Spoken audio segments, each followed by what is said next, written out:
Oh, hello everyone, I'm Jodie and I'm the Disney Critic. Now, for those who don't know, the link is under this video, and I critique Disney films from Snow White onwards, the Renaissance, up to the present day, also the live-action animations, and now the live-action adaptations. I know. For those who read my blog, I just finished Beauty and the Beast, my first four-parter, 10,000 words I wrote about that film, proving that, let's face it, I know my shit when it comes to Beauty and the Beast. However, today, as just to finish off Beauty and the Beast, I'll be talking about this book, The Beast Within by Serena Valentino, which I hope is her real name because it is a gorgeous one. Came across this last year, was looking forward to this. It's the Beauty and the Beast story from the Beast's point of view. I was hoping it would explain how he became the way he was, who spoiled him, his life, his family, his inner turmoil about being the Beast, how Belle redeemed him and made him rediscover his humanity, gain his soul. You hope for these things, and what you get is totally different. Okay, let's get started. Now, first of all, they changed a lot of the characters. The Beast and Gaston are best friends. I know. Let me say that again. The Beast and Gaston are best friends. They actually grow up together. The Beast actually gives him some land so he can prosper and make his own. His father worked for the royal family, and it was a way of saying thank you. They go hunting together. They're very similar, their personalities. Yes, the Beast and Gaston are friends. Sorry, just saying it is ridiculous. However, the Beast, who in this book is not called Adam, which is pretty much accepted, I'm going to put this down, is pretty much accepted as his name. So Adam, not mentioned, he's just a prince. Just a prince. Everyone calls him the prince. I think he even calls himself the prince. Okay. So he's a young man, not 11, how he is in a normal canon, but he is not actually given an age. From his demeanour and his attitude, you're supposed to think he's in his late teens, early 20s, where the Rule of the Rose is until his 21st year. So it's so vague in the detail about the time of this film. Or sorry, time of this book of the film. So he's arrogant, he's brash, he likes to hunt. He's actually a typical lad. He's not that bad a personality. And then he meets this beautiful young woman called Cersei, which I only know how that's pronounced because I watch Game of Thrones. Falls in love with her, and it turns out that she is a daughter of a pig farmer and is a pig farmer herself. Gaston is the one who finds out this information, and he goes to her while she's tending the pigs, because up to this point she's appeared in beautiful dresses and she appears like a high-born lady, and he falls in love with her because obviously she's beautiful and he's shallow. Understandable, he's very young.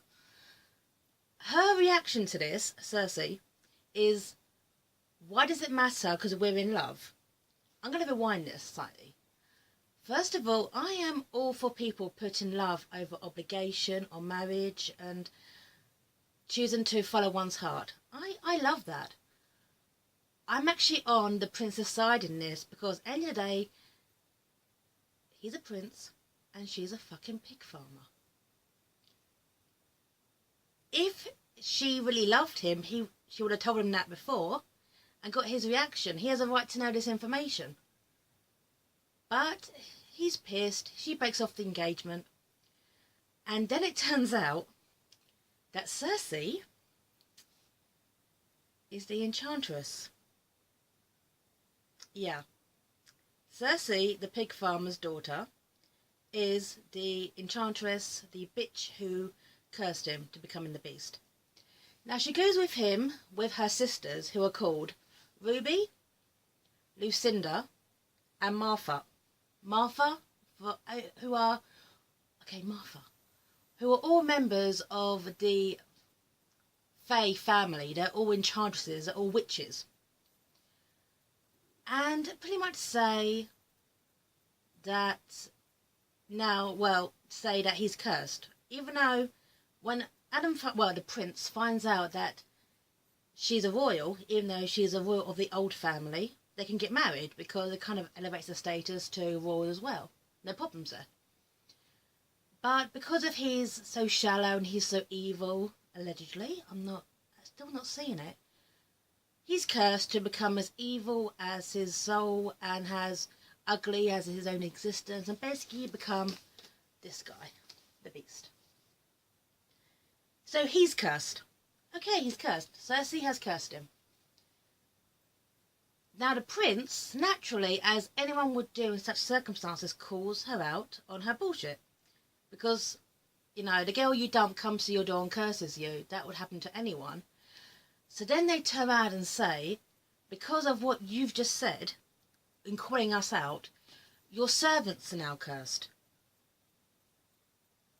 The servants are cursed because he called them out on the bullshit. Now that's bullshit. They've done nothing wrong. Throughout this entire story, the servants are absolutely wonderful. They're very similar to their animated counterparts. So, but he's cursed, and naturally for a while nothing happens. He doesn't change his shape, or he does, but only slightly. And with his good buddy Gaston, they decide to get him over the turmoil breaking up with Cersei to throw a party. A massive ball. With Gaston there, obviously, as the best friend and the wingman. At this party, we meet Belle. Briefly. Belle at this party doesn't really talk to anyone. Adam, the prince, only sees her from the back. She appears bored. And Gaston wants to court her. However, at this ball, he also meets Princess Morningstar, who is absolutely lovely as a character. He falls for her, she falls for him, and even though she's quite shallow, well, he's quite shallow, they say they're in love and they want to get married. There's no problems with that. So they spend time together, and the prince believes that she can break the curse, even though he's not really convinced he is cursed, but things keep happening inside his castle. Miss Potts disappears, and suddenly there's a teapot there. Cogsworth suddenly also disappears, and a mantle clock is there. So the curse is taking place, but no one's actually seen it taking place, so no one's sure. Their mind's going to hell. But Lily Morningstar does love the prince in her own shallow way, and as a character, she knows she's shallow. She wants to do something about it. She's aware of her own education or lack of it. She's actually hoping to do more with her life. So they kiss, but apparently the curse doesn't work, obviously. The prince goes ballistic, basically kicks her out the door, and one night whilst moping, almost kills Gaston, his best friend. So Gaston is swearing revenge on the Beast, who's never seen after this, goes into the castle where the prince is hiding, and pretty much walks away and everyone forgets about his existence. Now, this is where it all kind of comes together. Now, we later find out that the princess, Morningstar, killed herself over her grief over the prince, which is actually not his fault. So, was he's being blamed for that? I don't know. But she winds up being trapped by Ursula, which I think is going to be continued in a further book. And Cersei has to go sort that shit out, whilst the other three pretty much torment the Beast, the prince, for a very, very long time. Another character, which is very, very vague, is a portrait artist called the Maestro, who appears, drops some pearls of wisdoms, and then after the prince sees his portrait looking a few years older, issues Gaston with the order to kill the artist. Well, everyone's a critic, but he's always a bit vague in the detail if that happened or not. It's like the author held back with that. He goes off to kill him, but it never comes back and says, I did the deed. Did you or didn't you? Big question, because it's a bit of a leap in logic to even make that in the first place. It's kind of like the author had the idea to kill him, but then pulled back, so, hey. But anyway, imagine the tale as old as time that I wrote 10,000 words on, Beauty and the Beast. Now, envision Beauty and the Beast without the prince ever seeing the servants. They turn, but he can't see them. They're just there. What he sees and what everyone else sees are totally different. So he's been alone for a very long time, vague in the years.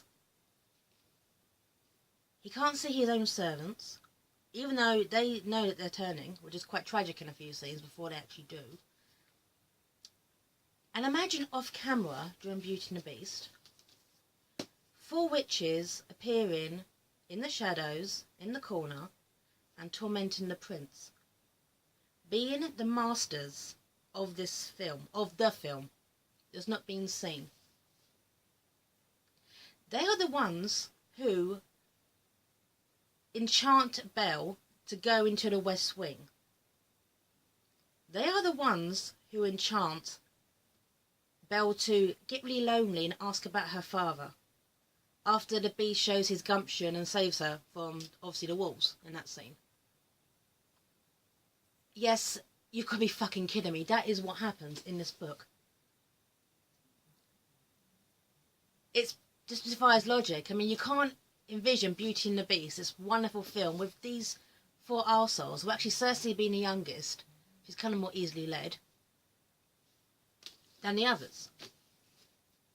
But let's skip to Belle finds her way to the castle, and they start to fall in love. They get worried, and no matter what they try to do or try to stop what's happening, it happens. The sisters actually enchant Cersei into a coma because she winds up wanting the Beast to be free, because anyone would, because he wasn't that bad a character. He was an arrogant little shit, but he wasn't that bad. Even when his servants turn, he feels quite guilty about that. And we never see the servants.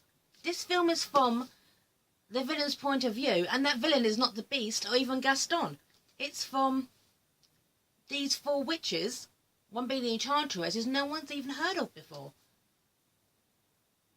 Something else happens where a cat comes in as well, which winds up being enchanted by the witches, or the enchantresses, and one also being known to Gaston, who's totally forgotten about the prince, but still lives on his land, where he still makes candles for decorating in his big hall. And they're the ones who say, hey, if you kill the Beast, Belle will all be yours. What this has done is basically stripped all the characters we love from Beauty and the Beast, all of them, of their own free will. Every single character is now a puppet. It just basically destroys all the characters' motivations. And for someone who loves Beauty and the Beast as much as I do, as much as I'm sure the audience does, it's painful to read. There is no interaction with the servants. It's just this war between the enchantresses and the prince, or Adam, who has done nothing to deserve this. People act on their own free will.